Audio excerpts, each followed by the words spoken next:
ಯಾರಿಗೆ ಮಾಡ್ತೀವಿ ಅಡಿಗೆ? ಅಜ್ಜಿಗೆ ಮಾಡ್ತೀವಿ. ಎದಕ್ಕೆ ಇಟ್ಟಿಗೆ ನೋಡ್ರ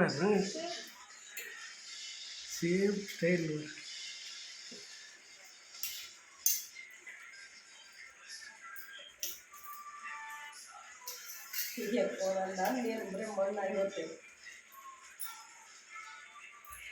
ಯಾರ್ಯಾರಿಗೆ ಮಾಡ್ತೇವ ನಾನು?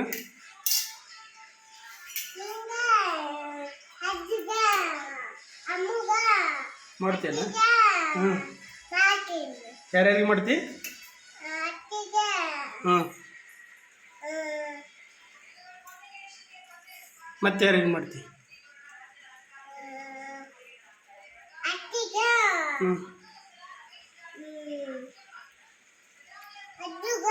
ಹ್ಞೂ ಮತ್ತೆ ಯಾರಿಗೆ ಮಾಡ್ತಿ? ಹ್ಞೂ ಹ್ಞೂ ಓಕೆ ಓಕೆ ಓಕೆ.